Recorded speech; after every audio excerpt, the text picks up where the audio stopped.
Hey guys, tonight we're going to do something a little different. So, dim the lights, sink into the pillow, and let's wander back a couple of thousand years to ancient Rome. A city of marble, markets, senators in itchy wool togas, and, of course, slaves. Lots and lots of slaves. I know, not the most uplifting bedtime topic, but stay with me. Because Roman slavery wasn't just about people hauling stones or scrubbing baths. It was also about money, fashion statements, family meltdowns, and strangely, enough economics that still ripple into today. Plus, some of these people were treated like gold-plated property, while others were, well, basically disposable. The whole setup was as bizarre as it was cruel, and it tells us a lot about what the Romans thought was normal. Spoiler, their definition of normal is not exactly one we'd want to revive. So tonight we'll take a calm, meandering stroll through Roman slave markets. We'll talk about how much human beings cost in sesterces. We'll sigh at the irony of philosophers preaching freedom while owning 10 servants to shine their sandals. And we'll quietly shake our heads at emperors who thought collecting people was a fun hobby, like baseball cards, except the cards had names and occasionally stabbed them in the back. Let's start with the basics. What was the cost of a slave in Rome? The answer is, of course, it depends. Because in Roman fashion, not all slaves were created equal. If you just needed a sturdy guy to carry amphorae of wine or drag bricks to your villa in the countryside, you might pick one up for around 1,000 denarii. That's roughly what a Roman soldier made in a year. So in modern terms, we might say, if we're being really generous with inflation adjustments, somewhere around $20,000 to $40,000. But again, the math is fuzzy because it's hard to put an exact price tag on 2,000 years of economic chaos. Now, if you were in the market for someone with actual skills, say a Greek tutor who could teach your annoying teenage son to stop saying bruh in Latin and instead recite Homer, well, that's when the prices skyrocketed. A well-educated Greek slave could cost 10 or even 20 times the price of a laborer. So, the Roman elite basically treated intellectual talent like a luxury brand. Owning a philosopher slave was the ancient equivalent of parking a shiny new sports car in your driveway. It wasn't just useful, it was bragging rights. And of course, beauty had its price too. Attractive young slaves were valued like, well, you can imagine. Roman society was not subtle about this. Records show that some of the most expensive slaves sold were prized for their looks, especially young boys and girls destined for service in elite households. A particularly good-looking slave might fetch 30,000 sesterces, enough to buy a small estate, because nothing screams status like throwing a fortune at human window dressing. Let's float over to the Roman slave markets themselves. Imagine a busy square, maybe in Delos, which at one point was basically the Amazon Prime of the slave trade.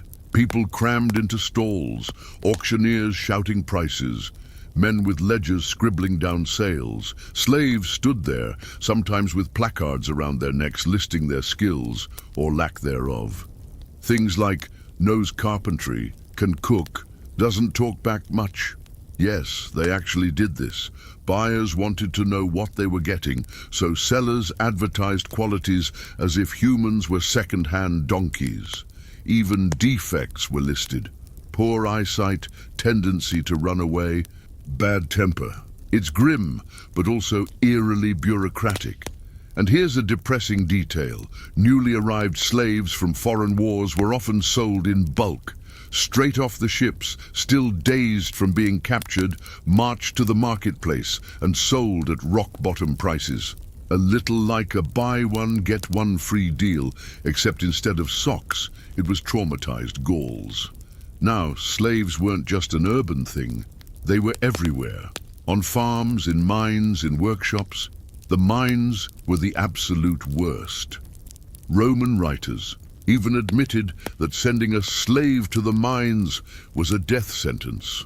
Conditions were so brutal that nobody expected them to live long, which also explains why mine slaves were dirt cheap. The Romans saw them as expendable. Compare that to a trained secretary who could take dictation while Cicero paced around dictating one of his endless speeches. That slave was practically an investment portfolio, and the rich guarded them carefully because losing one was like your laptop getting stolen. Except instead of just your files, you'd also lost a walking, talking machine who could quote Aristotle at dinner parties. Now, let's take a gentle detour into the economics of it all.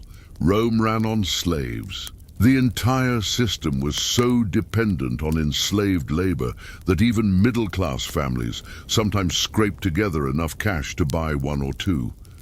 It was like a household appliance. You might not need a slave, but boy, did it make life easier. Cooking, cleaning, tending children, even reminding the master to put on his toga the right way. The wealthy, of course, went overboard. Some had hundreds. Emperor Augustus supposedly kept slaves for every conceivable task, down to one whose only job was to remind him of people's names at parties. Because heaven forbid the ruler of the known world forget Lucius, whatever his face. But here's the kicker. The cost of buying the slave wasn't even the main expense. Maintenance was. Feeding, clothing, and housing people adds up, even if you're feeding them on the cheapest porridge known to mankind. It's a little like buying a luxury car. The sticker price is just the start. The real pain comes in upkeep. Romans joked about it too, grumbling that their slaves cost more in bread than they ever earned in labor. Yet somehow they kept buying more. And of course, because Rome loved irony, there was also the possibility of freedom. Some slaves could buy their way out or be manumitted by their masters, which meant, and here's where it gets almost comically bureaucratic again, that a slave might literally save up pocket change, sometimes given as tips for errands, and eventually purchase themselves. Imagine working for decades just to pay yourself off. But this possibility also meant that prices had to factor in the future. A clever slave, one who might actually manage to earn money on the side, was worth more because their master could skim off that income. So it wasn't just about the skills you had, it was about your potential. The Romans, in their own strange way, were running a human version of venture capital. Now, while we're on this quiet, slow journey, let's glance at how Romans talked about all this. Writers like Seneca or Pliny often complained about the excesses of their peers. Seneca, in one of his classic "do as I say, not as I do" moments, scolded wealthy Romans for treating slaves like disposable objects, which sounds noble. Until you remember, he himself owned quite a few. Philosophers got to philosophize, but they also liked their dinners served hot, and the gossip didn't stop there. Owning too many slaves was a bit of a brag, but it also made people nervous. Because with great numbers came great chances of revolt. The Romans knew this all too well after the Spartacus rebellion in the 70s BCE. Thousands of gladiators and slaves rising up, giving the entire Italian peninsula nightmares for years. After that, laws were passed to keep slaves under tight control. 1. Law even required masters to kill all their household slaves if one of them murdered the master, just to keep everyone terrified enough not to try it. So if the cook snapped and stabbed the paterfamilias with a kitchen knife, the innocent stable boy and laundry maid were also done for. The Romans called this justice. We might call it overkill. Let's drift for a moment into the domestic side of things. In a Roman villa, slaves were everywhere but invisible. The wealthy elite liked to pretend their lives were effortlessly elegant, reclining at banquets, tossing off witty lines. but behind them were armies of slaves keeping the illusion going. One slave poured the wine, another stood by with a towel, another fanned the air, someone else played the flute. The dinner party was basically a Broadway production, and the slaves were the stage crew nobody applauded, but the darker side was never far away. Punishments for disobedience were brutal, and Roman law backed masters completely. Whipping was casual, branding on the forehead wasn't uncommon, and those mines we mentioned earlier were always waiting as a threat. And yet, in this strange, contradictory society, slaves could also become trusted advisors, secretaries, even lovers. Some were freed and became wealthy themselves. There are tomb inscriptions of freedmen boasting about their rise as if to say, yes, I was property, but look at me now. The Romans, as usual, wrapped cruelty and opportunity in the same toga and called it civilization. So, to return to the opening question, how much did a Roman slave cost? The answer is a fortune or a pittance, depending on who you wanted and why. A life could be sold for the price of a horse or for the value of an estate. But always, it was a transaction, a reduction of a human being to a line item in someone else's budget. And the strangeness of it all is that the Romans wrote about this openly, without shame, as if it were just another part of daily life. Because for them, it was. Slavery wasn't the exception, it was the backbone, which makes our modern curiosity about prices both grimly fascinating and deeply unsettling. Let's pause here for a breath. In our next stretch, we'll wander further into Roman domestic life, where some emperors collected slaves like Pokemon, and others were ruined by the very servants who dressed them in the morning. Because in Rome, even the help could shape history, if only in the quiet spaces behind the marble columns. All right, so we've wandered through the Roman slave markets, looked at the price tags, and sighed our way through the grim economics. Now let's glide into the marble palaces of emperors. Because if the average Roman villa had slaves buzzing in every corner, the imperial palaces were basically slave cities all by themselves, and emperors, being emperors, took the whole thing to levels that were, let's just say, extra. Let's start gently with Augustus, Rome's first emperor, the man who never stopped pretending he was just a humble first citizen. He surrounded himself with a carefully curated image of moderation. Publicly, Augustus wanted to look like the sensible family man of Rome. Privately, though, his household was stuffed with slaves performing every conceivable task. Augustus had scribes to take notes, cooks to manage the endless banquets, bodyguards to hover discreetly, even a special slave assigned to remind him of people's names at parties. Imagine the stress of being that guy. You're standing in the corner whispering, "That's Senator Ahenobarbus. Don't call him curly beard guy again." One slip, and you've probably ruined your career, and Augustus wasn't unique. The emperors that followed collected slaves in the hundreds, sometimes the thousands. Because if you were emperor of the known world, why not? Let's float to the Emperor Claudius, the awkward, stammering uncle who somehow stumbled his way onto the throne. Claudius was mocked all his life for being bookish, limping, and generally not very Roman manly, which ironically made him underestimatable enough to survive while more obvious candidates got murdered. But once Claudius was emperor, he leaned heavily on his freedmen, former slaves who had been manumitted but stayed in his service. These freedmen weren't just background staff. They basically ran the empire for him. Names like Narcissus, Pallas, and Callistus pop up in the sources again and again. Freedmen who controlled access to the emperor, drafted his policies, and occasionally made themselves obscenely wealthy on the side.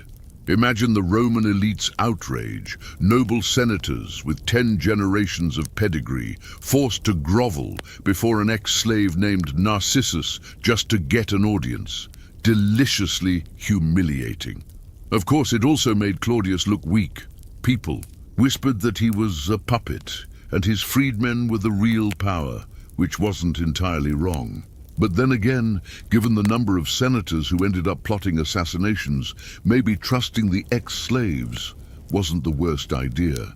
Now, if Claudius leaned on freedmen, Nero, his stepson and heir, went a step further. Nero was the emperor, who wanted to be a rock star, the one who thought singing and playing the lyre was a higher calling than actually governing, which meant the daily grind of empire management was shoved off to, you guessed it, his household slaves and freedmen.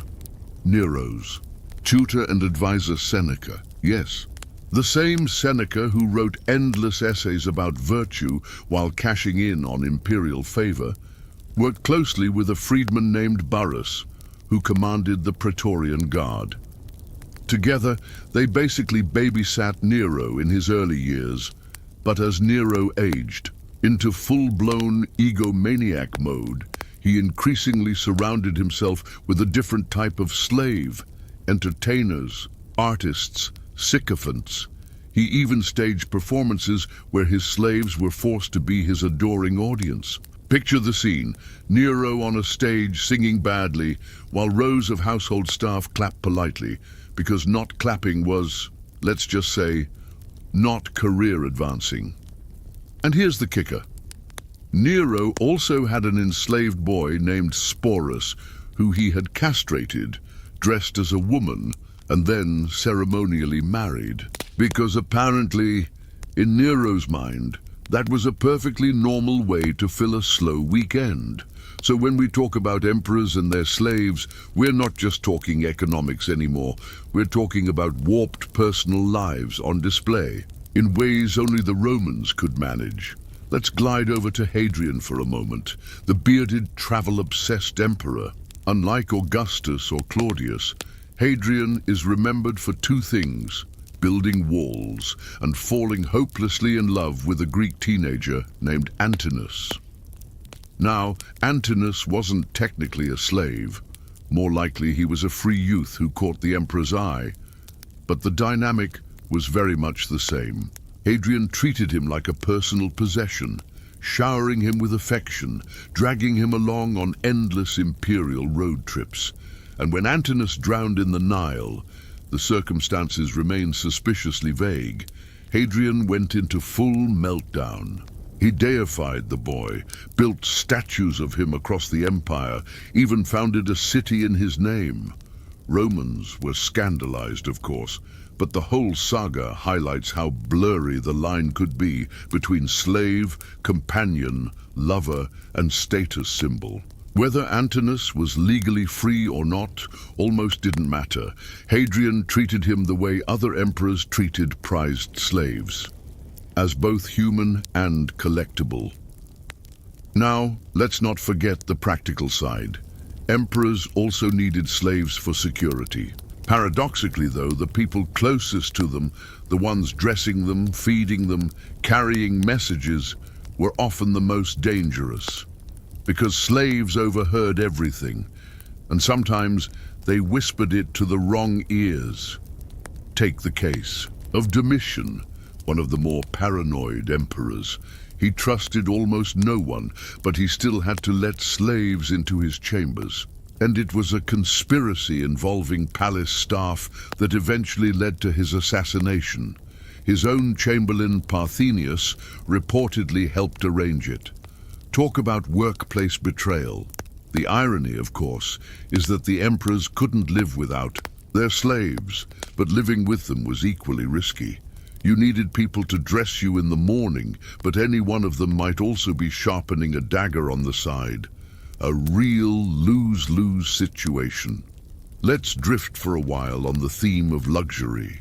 Some emperors collected exotic slaves like rare pets. Caligula, yes, the poster child of imperial excess, was said to have slaves trained to perform ridiculous tasks, like fanning him with peacock feathers or running beside his chariot just to shout his titles. Whether that's exaggerated or not, It fits his general vibe. Waste resources, confuse everyone, and terrify the Senate. And then there's Elagabalus, the teenage emperor who makes Nero look subtle.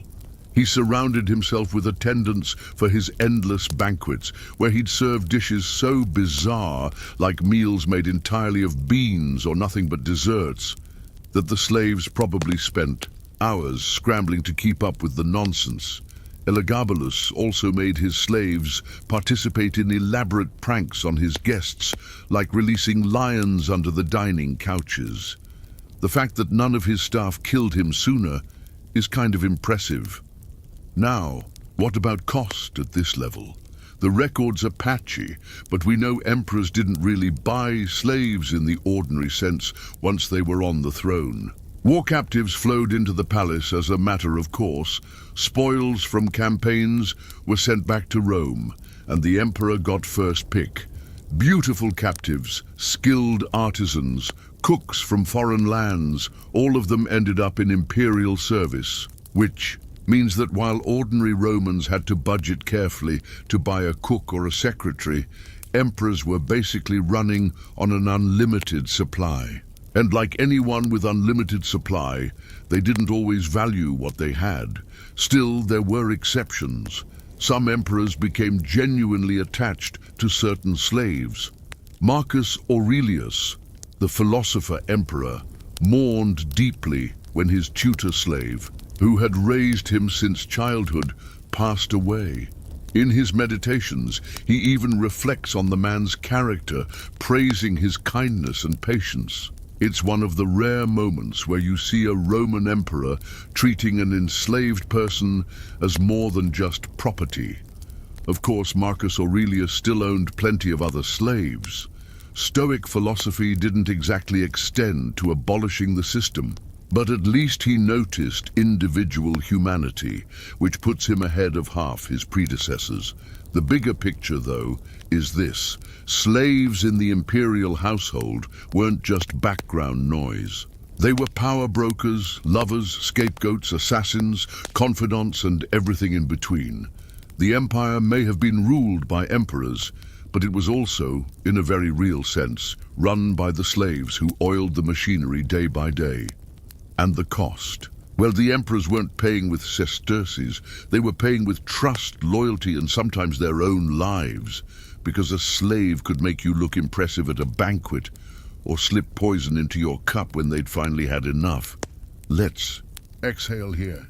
In our next gentle stretch, we'll float away from the palaces and back into the countryside.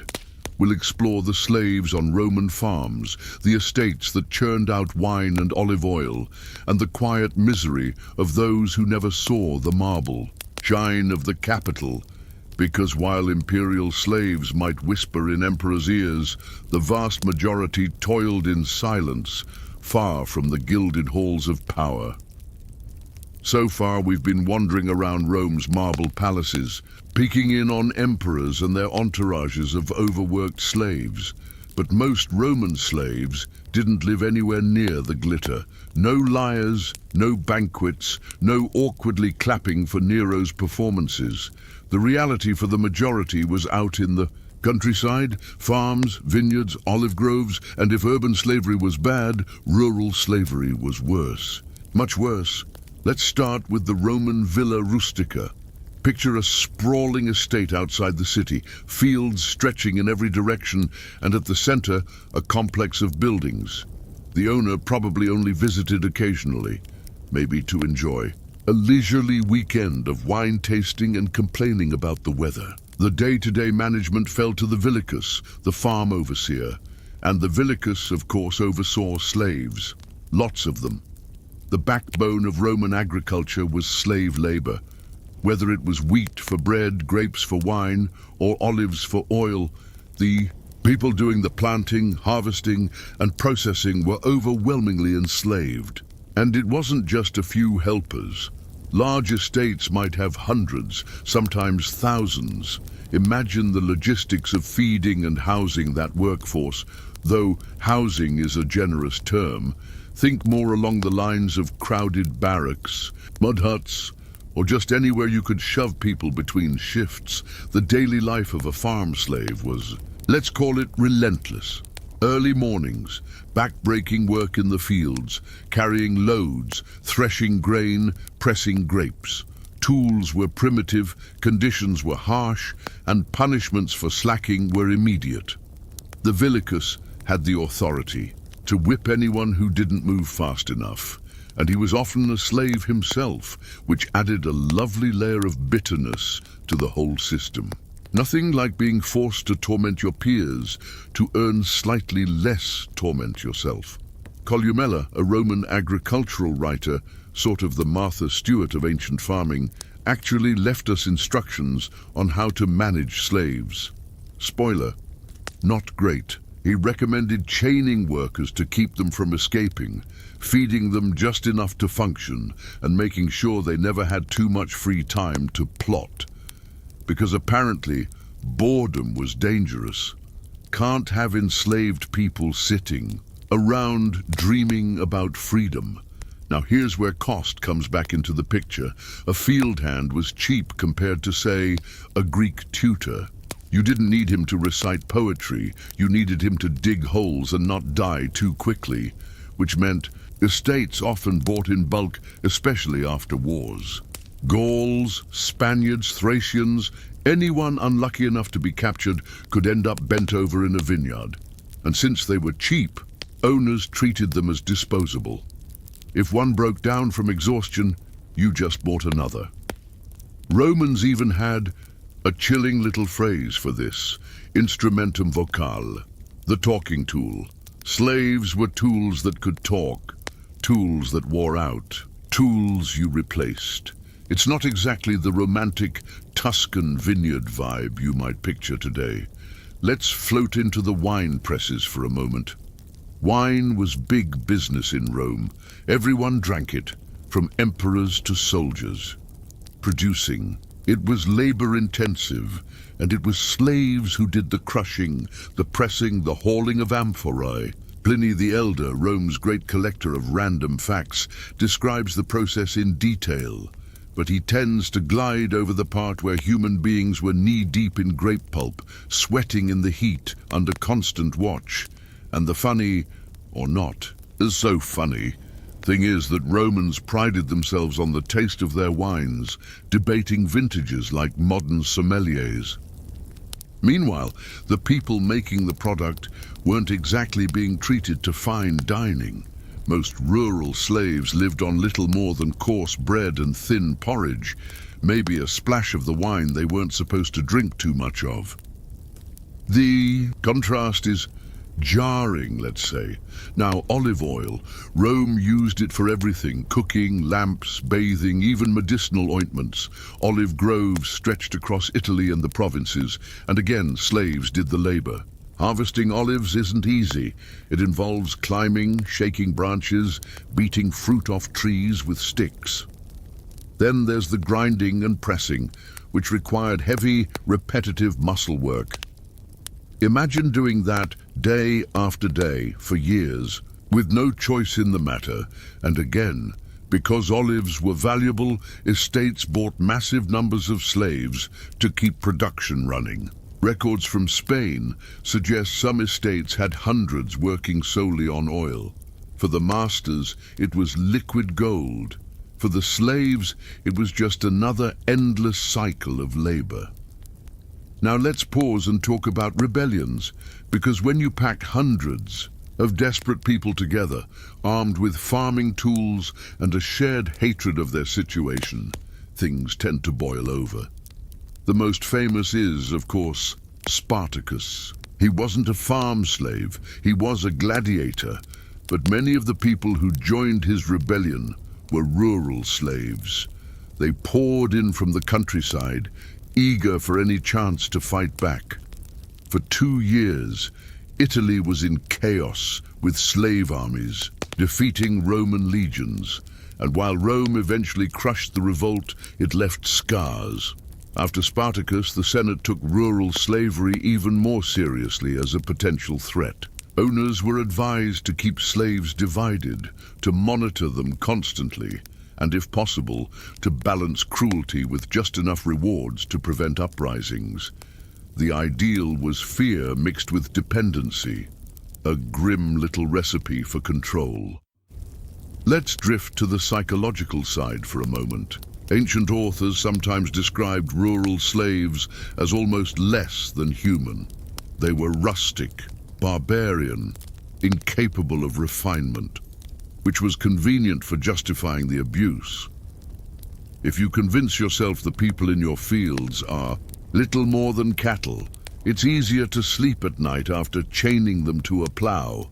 But then you find inscriptions, tombstones of freedmen who had once been farm slaves, and you see the humanity breaking through. One man boasts of finally saving enough to buy his freedom. Another dedicates a stone to his wife, also once a slave, thanking the gods for their survival. Tiny voices echoing back across time, reminders that the people Romans called talking. Tools were in fact just people, exhausted, beaten, but still clinging to dignity. And let's not forget the seasonal crush. Harvest times were brutal. Slaves worked from dawn until dark, sometimes sleeping in the fields, chained in groups to prevent escape.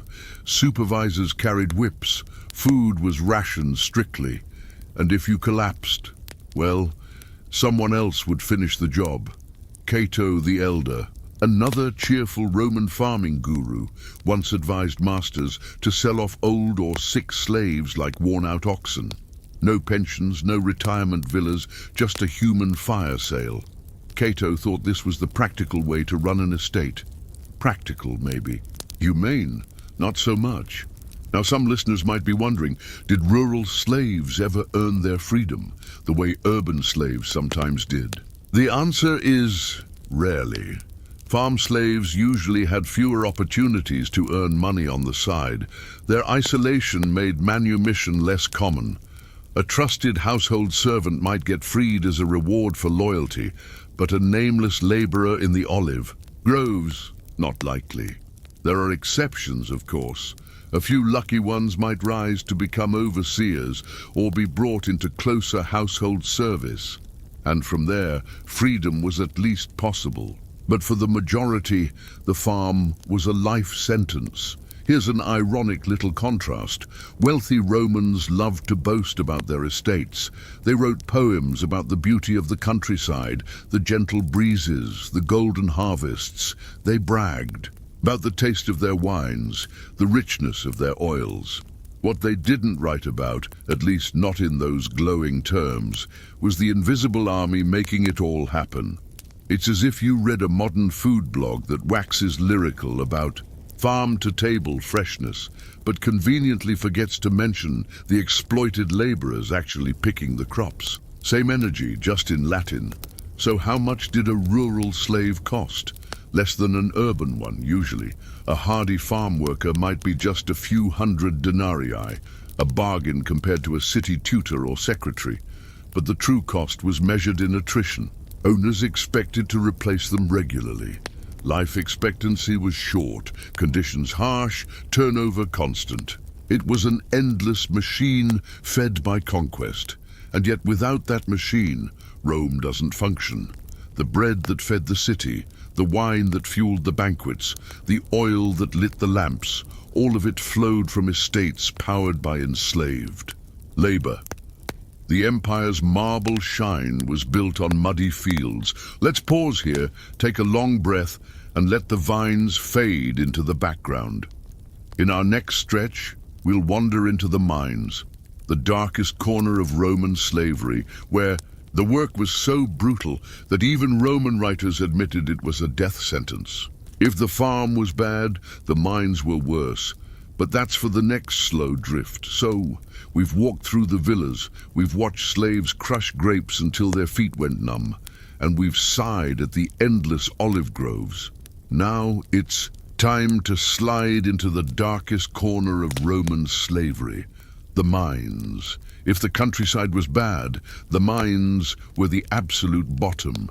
Even Roman authors, who usually had no problem with brutality, admitted that sending someone to the mines was basically The same as sending them to their death, which, let's be honest, tells you everything you need to know.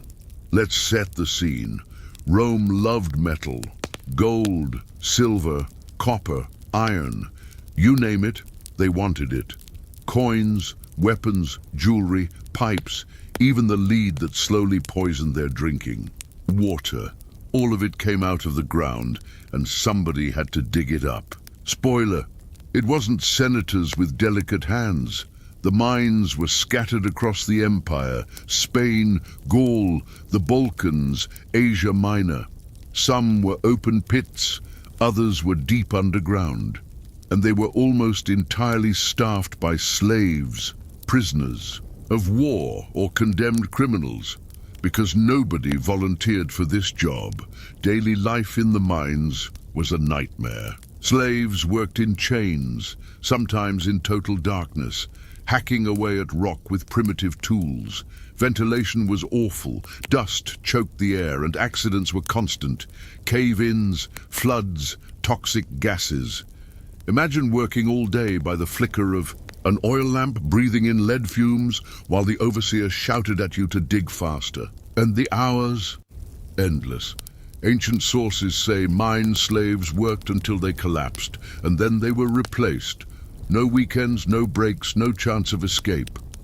If you were sent to the mines, it was assumed you'd never come back out alive. Pliny, the elder, ever the collector of grim trivia, describes the process of extracting gold using a technique called hushing, basically flooding hillsides to wash away earth. Sounds clever until you realize it buried entire teams of slaves alive in mudslides. Efficiency over safety, every time. Let's talk about cost again. Because remember, Roman slavery was always an economic calculation. A skilled tutor might be, worth a fortune. A farmhand was a moderate investment. A mine slave, practically disposable. They were dirt cheap, sometimes literally given as punishment or thrown in as part of war spoils, which meant masters didn't bother much with upkeep. Why spend money feeding someone decently if you expect them to die in a year anyway? Better to buy 5 more and burn through them. The mines operated on what we might grimly call the replace don't repair model of human labor. And if you think the mines were just for men, think again. Women and even children were used as well. Smaller bodies were useful in cramped tunnels. There are reports of children being forced into narrow shafts to dig out ore, dragging baskets of rock back and forth in suffocating heat. So yes, Rome managed to make something already horrific even worse by involving kids. Punishments? Oh yes, being sent to the mines became a standard sentence for certain crimes. Not because Rome needed more workers down there, they already had plenty, but because it was considered worse than execution. A death penalty with extra suffering thrown in. Even early Christian martyrs were sometimes condemned to the mines. That's how bad the reputation was. Better to die outright than to spend your last months in a tunnel, coughing up black dust. Let's pause for an ironic aside. Romans loved their luxuries, gleaming silver goblets, golden jewelry, copper fittings on villas. They boasted about their wealth, toasted with ornate cups, lit their lamps with oil poured into metal lamps crafted from ore. But they rarely thought about where the metal came from, or if they did, they didn't mention it in polite company. So the sparkling banquet table, it glittered thanks to people who had suffocated in tunnels. The coins stamped with emperors' faces, minted from ore mined by men who'd never even see the light of day again. It's a level of willful blindness that feels uncomfortably familiar. We actually have archaeological remains of some of these mines. In Spain, at a site called Las Medulas, massive scars in the landscape still show where Romans ripped apart mountains for gold. The scale is staggering. Entire hills were hollowed, outstreams diverted, valleys flooded, and behind that destruction were thousands of enslaved people, forgotten in the historical record except for the scars they left on the earth. Now, you might be wondering, did anyone ever escape? Rarely, but yes. There are scattered accounts of mined slaves breaking free during wars or rebellions, but most didn't. The mines were usually in remote areas, guarded, and escapees had nowhere to go. A runaway covered in dust and chains was pretty easy to spot. Let's float back to cost one more time. A mine slave might be bought for a fraction of what a household servant cost, but in a way, they were still incredibly valuable. Not individually, but collectively. The wealth of Rome's treasury, the shine of its coins, the splendor of its temples, all depended on a steady stream of human lives consumed underground. One scholar once called Roman mining industrialized death, which is grim but accurate. Rome didn't just exploit labor. It burned it out like fuel, shoveling in lives to keep the empire glowing. And yet, in typical Roman fashion, they also romanticized mining in literature. Poets would write about gifts of the earth, about precious metals as blessings from the gods. You'll notice they skipped over the part where slaves coughed themselves to death in tunnels. Because, of course, nothing ruins a good ode to gold like acknowledging the supply chain. So, in our gentle drift through Roman slavery, the mines stand as the lowest pit, literally and figuratively.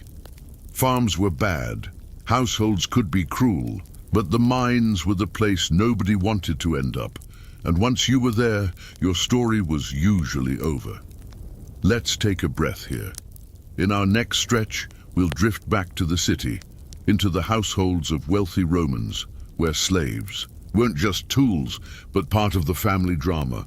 Trusted, feared, resented, sometimes loved, because if the mines were pure despair, the urban households were at least complicated, and Roman elites were nothing if not complicated. So, we've been underground with the miners, and I think it's safe to say that was the bleakest corner of Roman slavery.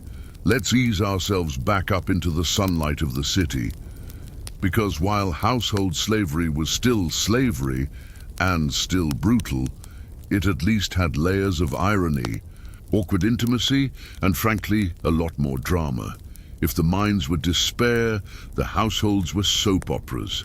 Let's picture a Roman domus, a townhouse in the city with its marble floors, mosaics of dolphins or hunting scenes, atriums open to the sky. It looked elegant, calm, respectable, but behind the walls it was basically run by slaves. We're not talking one or two. Even a middle-class Roman family often had several. Wealthier families? Dozens, even hundreds, each with a specific role, because the Romans loved hierarchy almost as much as they loved wine. There were slaves for cooking, for cleaning, for carrying messages, for running errands. Slaves who helped their masters dress, slaves who stood behind them in public just to hold a towel, slaves whose only job was to whisper reminders about names or appointments. The more pretentious the master, the more specialized the jobs became. One famous case, a Roman aristocrat had a slave whose sole duty was to remind him to wash his hands after meals. Because apparently this man couldn't be trusted to remember hygiene without assistance. That's not exactly a glowing review of Roman independence. Now, household slaves lived much closer to their masters than the poor souls in the fields. They saw everything. They overheard conversations, carried gossip, managed the details of daily life, which made them both indispensable and deeply distrusted. Seneca, our favorite hypocritical philosopher, once complained that wealthy Romans treated their slaves like furniture but expected them to behave like angels. He suggested, in a very stoic way, that maybe, just maybe, you shouldn't abuse the people who stand behind you with a knife when you eat. A rare moment of logic from a man who otherwise owned quite a few slaves himself. Let's glide into the kitchen for a moment. Cooking in Rome was no small affair. Banquets could last for hours, with multiple courses, entertainment, endless wine. Behind the scenes, whole teams of slaves were sweating over fires, grinding spices, roasting meats. The head cook was often highly valued, a prized possession even. A truly talented cook could cost as much as a villa, which tells you something. About Roman priorities, one good recipe could be worth more than 20 laborers. They liked to eat and they paid for it. Well, they didn't pay. Their slaves did, with their lives. Then there were the personal attendants. Dressing a Roman aristocrat wasn't simple. Togas were notoriously complicated, yards of wool wrapped in precise folds. Try to do it wrong, and you'd be laughed out of the forum. So masters relied on slaves to get it right. Some had entire teams just to fold and drape fabric. Imagine being whipped because your master's toga looked slightly droopy. And then there were the hairdressers. Roman women in particular went all out on elaborate hairstyles, braids, curls, towers of hair with pins and jewels. Their slaves were the ones doing the work. We actually have graffiti mocking upper-class women who screamed at their hairdressers. She yells, she complains, she throws things. Basically, the world's earliest Karen moments played out in marble courtyards. But the real drama? That came from intimacy. Household slaves often became confidants, lovers, even surrogate, family members. A wealthy Roman might trust his secretary slave more than his own son. He might confide in the nursemaid more than in his wife, which naturally led to jealousy, suspicion, and the occasional scandal. There are stories of wives complaining that their husbands were a little too friendly with the maidservants.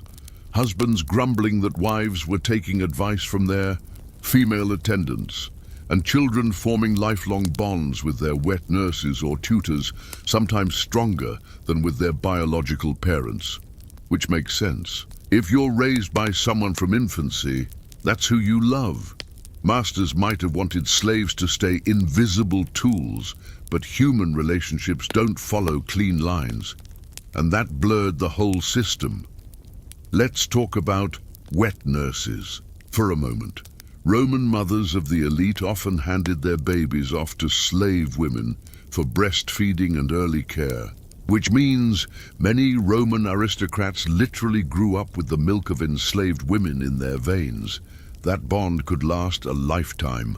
Some men later freed their wet nurses or built tombstones for them. Others ignored them entirely. It was a toss-up. But the intimacy was undeniable. Now, not all household relationships were warm.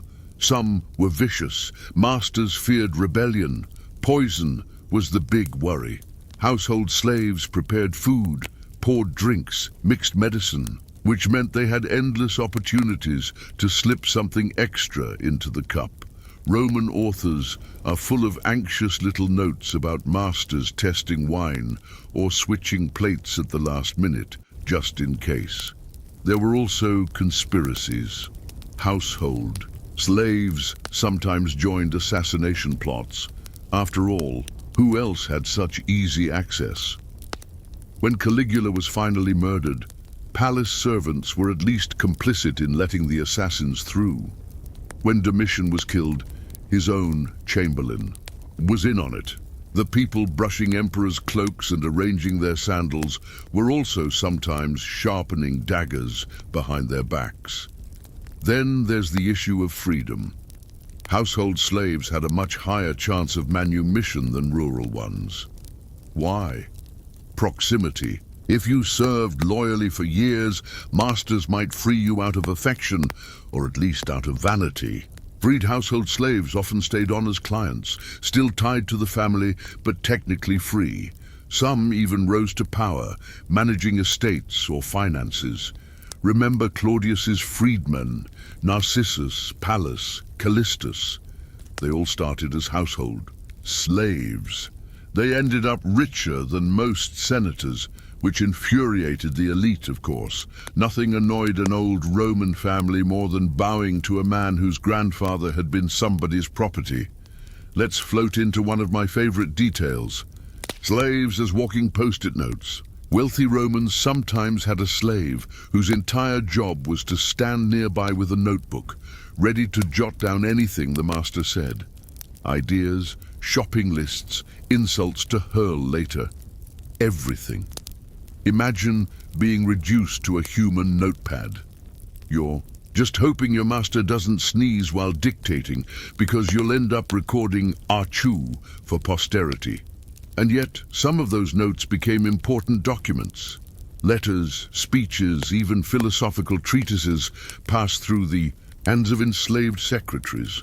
Cicero's endless speeches, written down by slaves, Seneca's works, copied out by slaves. So much of what we call Roman genius was in reality produced with the unacknowledged labor of enslaved scribes. Now let's take a soft detour into gossip. Romans loved household scandals. Slave and master relationships were fertile ground. Juvenal, the satirist, mocked aristocratic women for flirting with their handsome Greek slaves. Others whispered about masters fathering children with slave women, then pretending not to notice the resemblance. These stories floated around the baths, the forums, the dinner parties. Everyone knew, nobody said it too loudly, but of course abuse was constant. Whipping was routine. Branding on the forehead was a punishment for runaways. Collars inscribed with messages like, "If you find me, return me to my master," were forced around slaves' necks. Archaeologists have found them crude metal, loops with humiliating engravings. The kind of thing that makes you wonder how anyone could pretend the system was civilized. And yet, in the midst of that cruelty, you still find moments of strange tenderness. Tombstones erected by masters for beloved slaves. Inscriptions calling them faithful, dear, even like a son. It's a contradiction that runs through Roman slavery again and again. Cruelty and affection, possession and intimacy. Humans turning other humans into property, then crying when they were gone. So what did household slaves cost? More than farmhands usually, especially if they had skills. A good secretary might cost thousands of denarii. A talented cook, the same. An attractive young attendant, even higher. The Romans didn't just buy labor. They bought status symbols, personalities, even aesthetics. And the closer the slave was to the master, the higher the price tag. But here's the quiet truth. Those same high-value slaves often ended up shaping Roman history more than their masters. They whispered advice, carried letters, spread rumors. They decided who got in the door and who was turned away. They knew which senator was secretly broke, which general was plotting rebellion, which wife was cheating. They were the invisible web holding the elite together or pulling them apart. So while rural slaves kept the empire fed, household slaves kept it running. They were the shadow managers, the gossip network, the glue and the solvent at once. And their stories, though mostly hidden, echo everywhere in Roman history if you listen closely enough. Let's take a slow breath here. In our next drift, we'll explore the role of gladiators, technically slaves, technically entertainers, and permanently caught in the strange Roman obsession with violence as spectacle. Because nothing says civilization quite like cheering. While enslaved men hack each other apart for fun, but that's for the next quiet stretch. So, let's dim the torches, hear the faint roar of a distant crowd, and drift into the world of gladiators. Because if there was one group of Roman slaves who were both despised and worshipped at the same time, it was these unlucky showpieces. Now, the first thing to note, gladiators were usually slaves. Not always. Some free men volunteered, often out of desperation, poverty, or sheer love of the spotlight. But most were enslaved men, bought for the purpose of combat. Prisoners of war, condemned criminals, debtors sold off, and the unlucky who just looked like they'd swing a sword convincingly.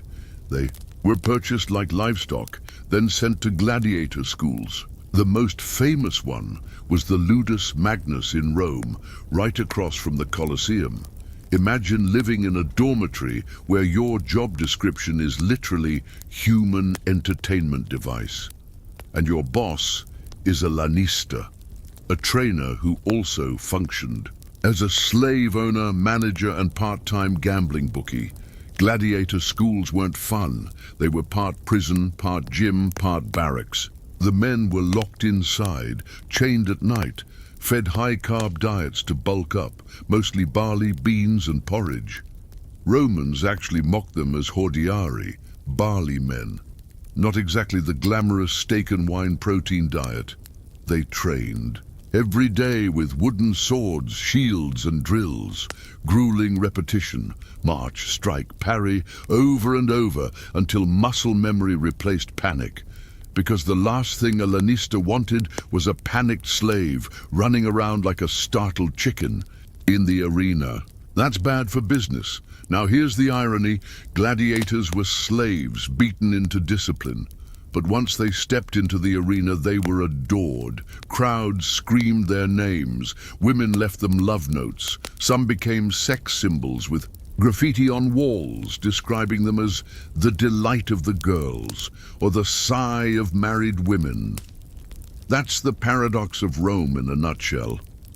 A society where the lowest humans could be turned into celebrities, so long as they bled convincingly. On schedule. Let's talk money. How much did a gladiator cost? It depended. Buying a man and training him as a gladiator was an investment. A healthy prisoner of war might be cheap at auction, but training, feeding, housing, and equipment added up, and once trained, a skilled gladiator became extremely valuable. Some were insured by their owners, like prized horses or race chariots. If they died, the insurance payout softened the blow. If they survived and became popular, their value skyrocketed. And here's the fun contradiction. The audience loved blood, but not too much blood. If gladiators died too quickly, the crowd got bored. Owners didn't want to lose their expensive property either, so most fights weren't actually to the death. The iconic thumbs up, thumbs down thing. Historians argue it didn't mean what Hollywood thinks. Often it was more like finish him versus spare him. And more often than not, popular gladiators were spared. Of course, not to the death is relative. Plenty of men died anyway. Accidents, infections, brutal wounds. The lifespan of a gladiator wasn't exactly long, but they weren't disposable cannon fodder either. They were investments, performers, brands. Speaking of brands, gladiators were divided into types. Murmillo, with heavy armor and a big shield. Retiarius, with a net and trident, the fisherman type. Kind of humiliating, unless you were skilled enough to actually tangle your opponent. Thracians, secutors, hoplomachy, each with its own style and fan base. It was like the Roman version of Pokemon. Collect them all, gamble on your favorite. Now let's glide into the psychology of it. Gladiators were at the bottom socially, slaves, criminals, the condemned. But in the arena, they flipped the script. They had the power of spectacle. Roman elites would sneer at them in private, then bet money on them in public. Senators who wouldn't be caught dead, shaking a gladiator's hand, still screamed their names from the stands. Women, especially, were fascinated. Juvenal, the satirist, grumbled about respectable Roman wives lusting after sweaty fighters. One senator's wife allegedly ran off with a gladiator. Scandalous, of course, but also entirely believable. Because when your marriage is arranged for politics and your husband is a balding man with gout, a muscular fighter suddenly looks a lot more appealing. Now you'd think gladiators would hate their fate. And many did. Rebellions happened. The most famous, of course, was Spartacus.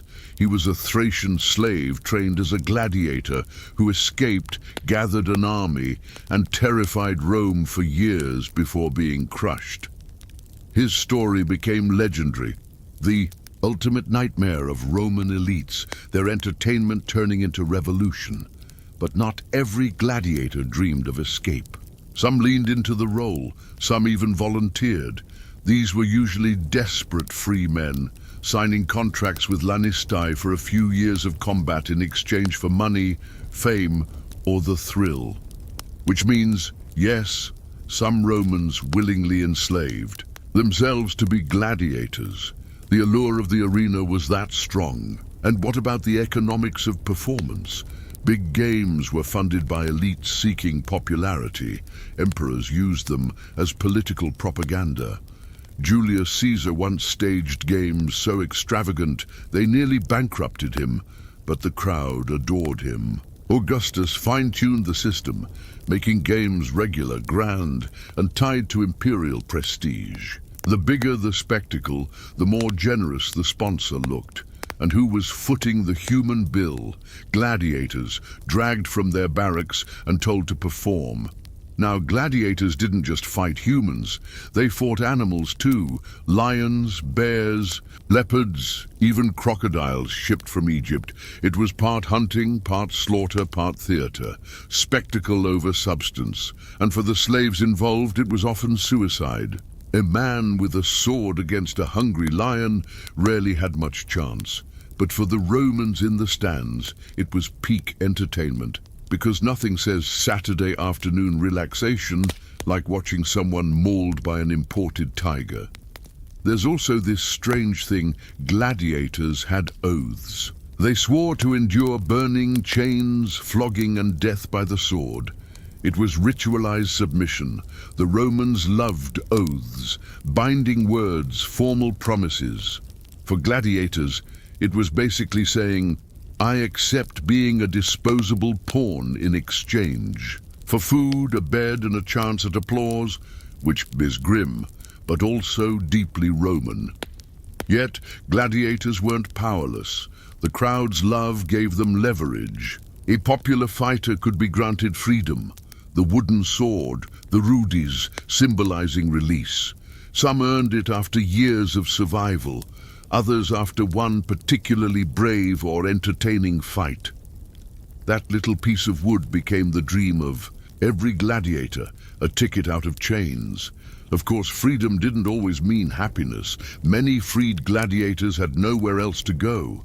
They became bodyguards, trainers, or drifted back into the games as referees. Some returned to fight voluntarily, unable to resist the stage.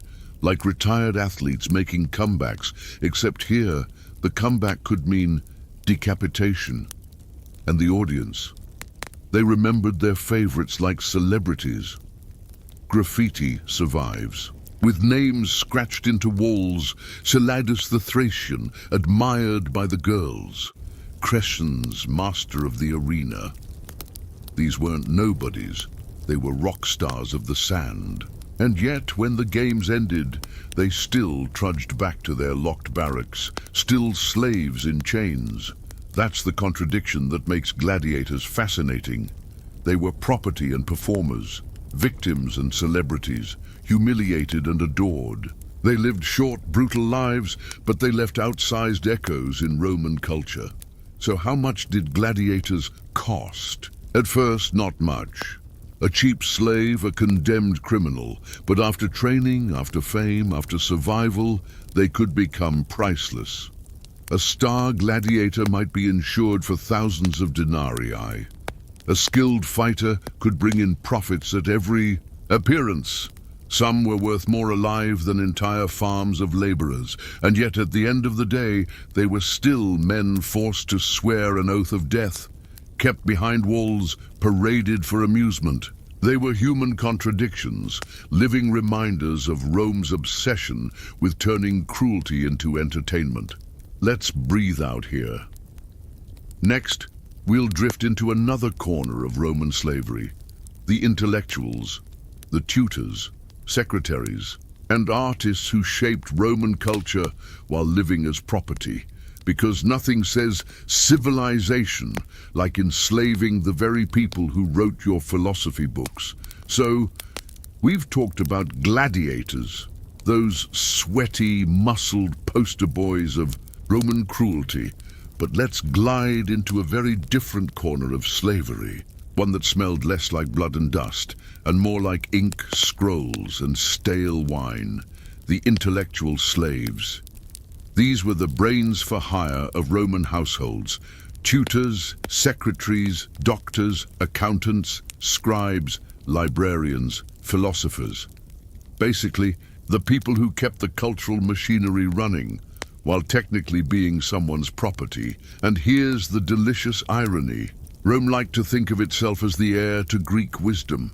They admired Plato, Aristotle, all the big names. But most of the Greek intellectuals who ended up in Rome, they got there as captives.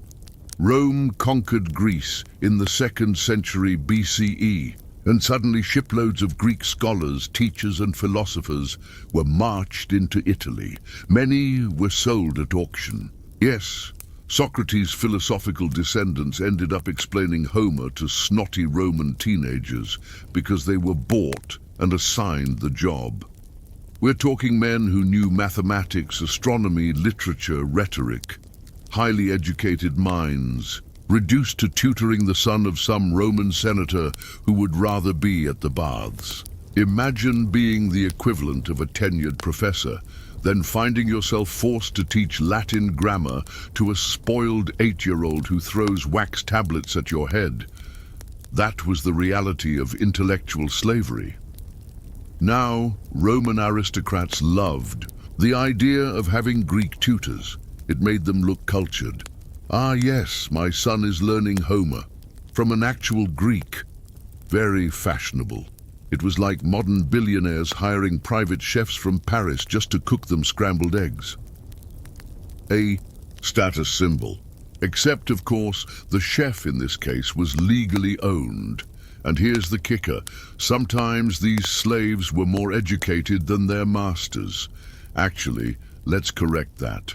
Most of the time they were more educated than their masters. Roman elites liked wealth, land, politics. They didn't always care for book learning, so they bought someone who did, then claimed the prestige for themselves. Take the case of Epictetus. He was born a slave in Phrygia, in modern Turkey, owned by a wealthy freedman of Emperor Nero, who, by all accounts, wasn't the kindest boss. Epictetus was lame, possibly from mistreatment, but he studied philosophy while enslaved, absorbed Stoicism, and eventually gained his freedom. Later, he became one of the greatest Stoic teachers of all time. So yes, one of the most influential philosophers in Western history started life as someone else's property.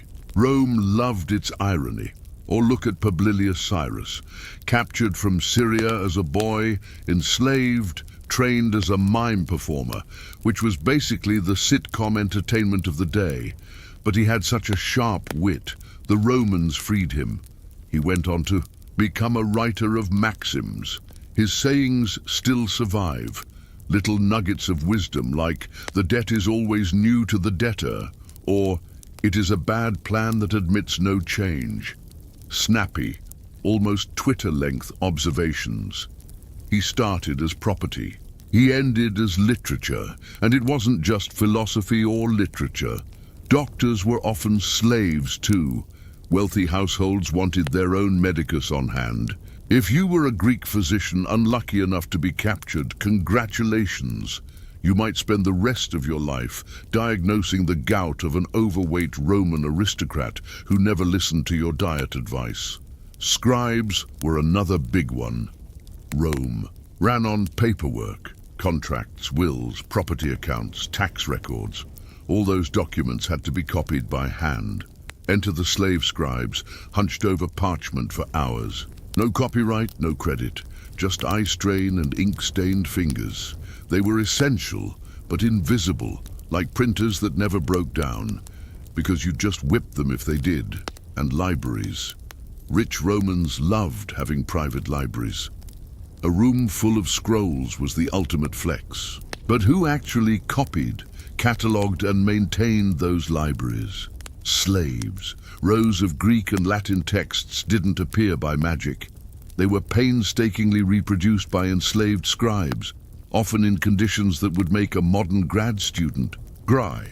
So when you picture some Roman senator showing off his elegant library, remember, he probably couldn't read half the stuff himself, but he owned the slaves who kept it running. Prestige by association. Now let's talk about household secretaries. These were enslaved men who handled correspondence, managed estates, kept track of finances, and sometimes they were more competent than their masters, which led to the awkward situation where the slave had more power in practice than the supposedly free master. Letters, money, property management, all flowing through the hands of someone who could, in theory, ruin you by losing a document. There are even stories of intellectual slaves rising to high influence. Tiro, for instance. He was the secretary to Cicero, the famous orator. Tiro was a slave, but an extremely capable one. He invented a system of shorthand, notae Tironianae, to record speeches. He managed Cicero's correspondence. After gaining his freedom, he published Cicero's works, preserving them for history. So much of Cicero's legacy, the reason we even know him today, is thanks to a man who started life as his slave. The status of these intellectual slaves was complicated. On one hand, they had more comfortable lives than field workers or gladiators. They weren't digging ditches under the sun. They weren't being chased by lions in an arena. They lived indoors, surrounded by books and ink. On the other hand, they were still property. They could be beaten, sold, separated from families, reduced to tools, no matter how brilliant. A man could be writing elegant Latin prose one day, then find himself shipped off to another household the next, because his master needed cash. Prestige didn't erase chains. Freedom was possible. Talented slaves were sometimes freed as a reward. A tutor who successfully educated the children, or a secretary who managed an estate flawlessly, might be manumitted. Freed intellectuals often continued working for their former masters, but now paid. A small step upward, from own tool to low-status client, and yet even as freedmen, they bore the social stain of slavery. Romans were obsessed with status. A freedman might be educated, wealthy, even influential, but he was never fully respectable. The elite always remembered where you came from. Let's glide over to the economics. How much did these intellectual slaves cost? Unsurprisingly, more than your average field hand. A literate Greek tutor was a luxury item. Educated slaves could fetch several times the price of unskilled ones. Doctors, too. A skilled physician might be worth a fortune. Because wealthy Romans wanted prestige, and prestige came with a price tag. There's even evidence that some educated slaves bought their own freedom with the money they earned from tutoring or writing, which raises the odd scenario of a man working a salaried job while technically enslaved. Rome didn't mind contradictions, and of course, the Romans had their own dry humor about it. Satirists like Juvenal and Martial poked fun at elites who paraded their Greek slaves as fashion accessories. Look at me, I own philosophy. It was performative culture. The slaves did the thinking while the masters basked in the reflected glow. So when we think about Roman literature, philosophy, medicine, and education, it's worth remembering how much of it was built on the labor of enslaved minds. The words of Cicero, Seneca, even Roman emperors, all polished, preserved, or even ghost-written by people who didn't own their own names. Rome celebrated its wisdom. But often, that wisdom was copied out in cramped handwriting by someone whose life could be sold at any moment. Let's breathe here. We've seen the gladiators bleed for spectacle. We've seen the intellectuals bleed onto parchment. Different chains, same system. Next, we'll drift into the quiet but crucial world of household slaves. The cooks, maids, doormen and attendants who oiled the machinery of elite Roman life. Because if there's one thing emperors loved, it was having 100 people around to hand them towels. All right, we've looked at the gladiators who died for applause, and the intellectuals who wrote for masters who couldn't spell.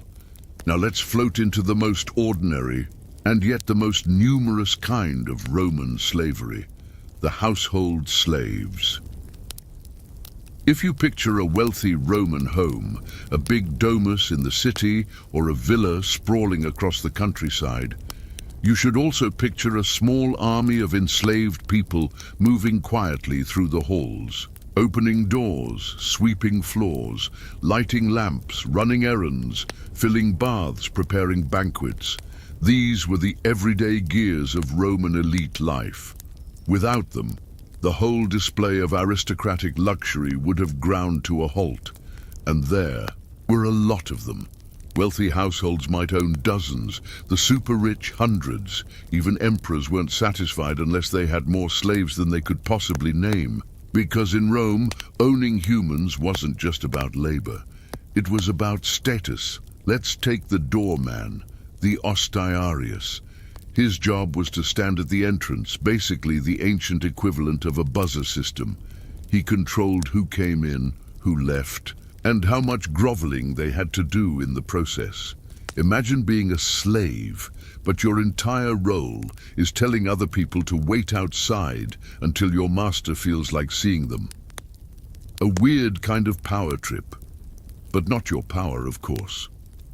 Then, there were the household attendants, slaves assigned to specific family members. A Roman child might grow up with a pedagogus, a slave who escorted them to school, made sure they didn't misbehave, sometimes even tutored them.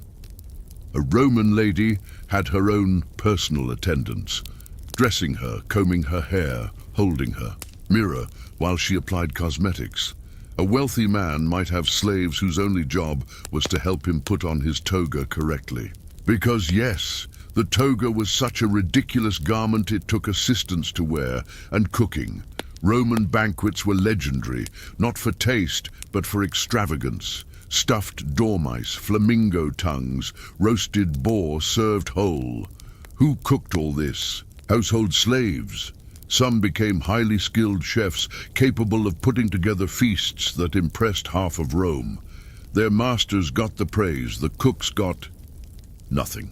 Well, maybe the scraps. There's a story from Petronius's Satyricon about a wealthy freedman hosting an absurd banquet.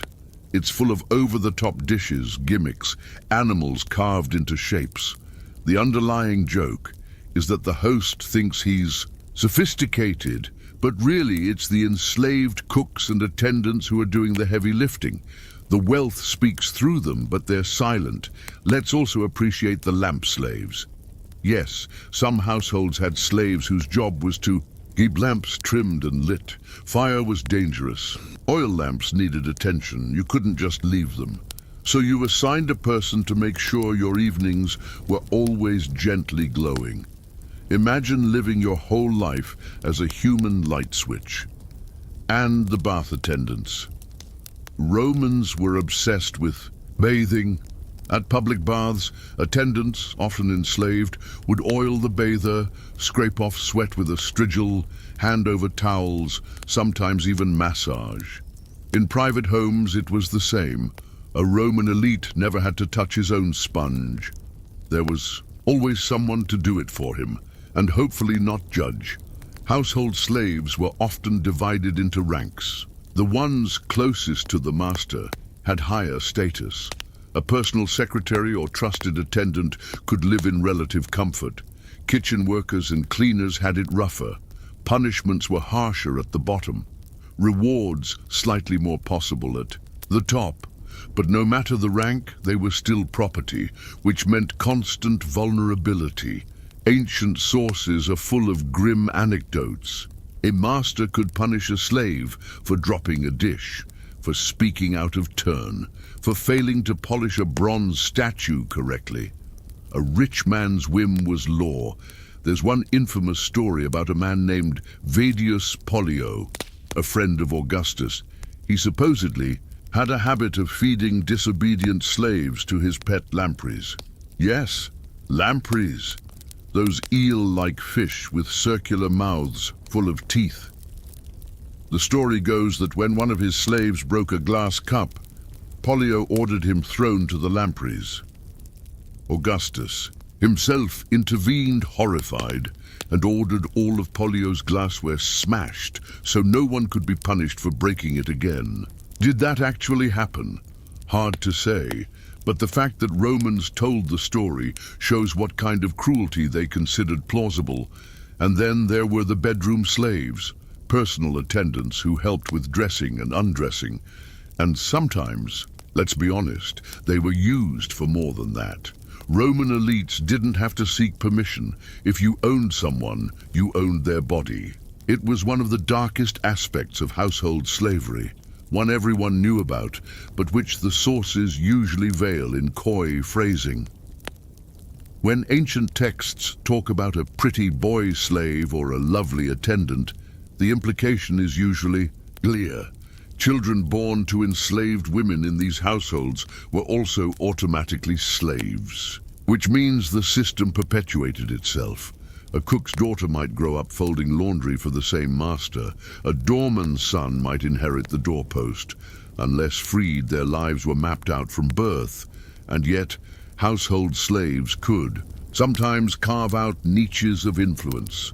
A personal attendant to a powerful senator might whisper advice, deliver private messages, control access. Masters often confided in their slaves more than in their supposed friends.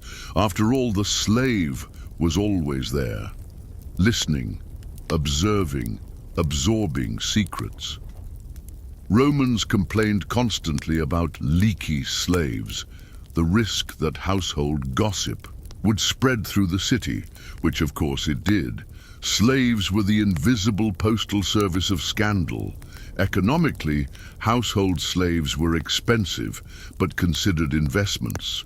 A skilled cook might cost a fortune. A beautiful boy or girl, even more.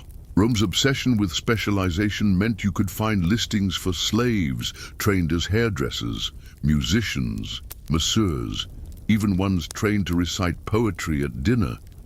Nothing was too specific. If an elite wanted it, the market provided. The playwright Plautus, in his comedies, often portrayed slaves as cleverer than their masters. They scheme, manipulate, trick their owners. It was partly humor. The audience laughed at the inversion, but also partly recognition. Slaves ran the daily lives of Rome. They knew the secrets. They knew the weaknesses. And they couldn't be entirely erased, even in fiction. But at the end of the day, life as a household slave depended entirely on your master's temperament. A kind or lazy owner might mean relative comfort. A cruel or paranoid one could mean constant terror. Stability was an illusion. You could serve loyally for years, then be sold off in an afternoon. A spilled drink, a bad haircut, a whispered rumor could erase your position. That instability was the quiet heartbeat of household slavery. Everything polished and orderly on the surface, everything fragile underneath. So when you imagine a Roman senator reclining at dinner, being fanned, while a slave pours his wine and another carves his roast, remember, the image of control rested on dozens of invisible hands. And every one of those hands belonged to someone who had no control at all. Let's let that sink in. We've floated past the gladiators, the intellectuals, and the household staff. All different, but tied together by the same iron chain. Next, we'll drift into the imperial slaves, the ones who served the emperors directly, because if ordinary Roman households were full of human property, just imagine the palace of a man who called himself a god. If the Roman household was a stage filled with servants sweeping, cooking, and generally trying not to get executed for breaking a vase, then the emperor's palace was the same stage, but multiplied by 1,000. Because the emperor was not just a rich man, he was the rich man, the top of the food chain, the boss of bosses, which meant, of course, that his household staff wasn't just a handful of attendants, it was an empire in miniature. The Roman emperors had an entire category of slaves and freedmen who formed what we might call their inner circle. They weren't senators. They weren't generals, they weren't even aristocrats, they were servants, but servants who lived in the emperor's shadow, and who sometimes had more actual influence than the politicians shouting in the forum. This was partly because the emperor didn't trust senators. Why would he? Senators had a bad habit of assassinating emperors, or at least grumbling about it over dinner, but a slave or freedman. In theory, they owed everything to the emperor. Their loyalty was baked in. So emperors leaned heavily on their private staff. Take the cubiculari. These were chamberlains, basically bedroom attendants. They controlled access to the emperor's private rooms, which might sound like a boring job, until you realize that anyone who wanted to talk to the emperor had to get through them first. If you've ever worked in an office where the boss's secretary controls the calendar, you'll understand. Only here, the stakes were a little higher than missing a meeting. Then there were the cubiculo, the personal attendants who dressed the emperor, brought him water, managed his chamber. Not glamorous, but very intimate. Imagine being the one to hand Caligula his slippers, or to fold Nero's stage costumes, or to gently wake up Commodus when he overslept his gladiator practice. Not exactly high honor, but surprisingly powerful. And let's not forget the imperial freedmen. These were former slaves who had been manumitted, but who stayed on as staff. They ran entire departments of government, finance, correspondence, petitions, even foreign diplomacy. Augustus, the first emperor, relied heavily on freedmen to manage his paperwork. Claudius practically outsourced the empire to them.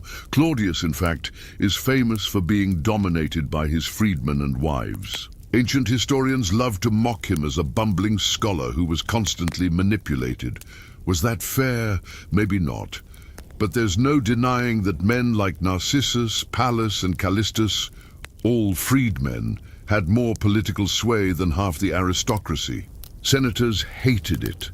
They saw it as humiliating. Rome, the proud republic, reduced to a place where a former slave could decide imperial policy. But from the emperor's perspective, it made sense. Senators wanted his throne. Freedmen wanted his favor. Who was safer to trust? Now let's talk about the money, because imperial slaves weren't just chamberlains and scribes. They also managed the emperor's personal fortune, and the emperor's fortune was massive. We're talking estates, mines, palaces, ports. The imperial treasury had to be supervised by someone, and often it wasn't a senator with noble lineage. It was a freedman who had proven himself good with numbers. The downside? Resentment. A senator might spend decades climbing the cursus honorum, the ladder of offices, only to see a former slave signing decrees with the imperial seal. Cue bitterness, gossip, and lots of passive-aggressive grumbling at dinner parties, and of course being close to the emperor came with risks. If you were too influential, you became a target. Political rivals whispered about you. Historians smeared you in their works. And if the emperor himself grew paranoid, which they often did, your head could roll. Take Epaphroditus, a freedman of Nero. He served as the emperor's secretary, loyal to the end. In fact, when Nero attempted suicide, During his downfall, it was Epaphroditus who helped him drive the dagger home. A few years later, under a new emperor, Epaphroditus was executed for not stopping Nero's death. So yes, serve faithfully, still die horribly.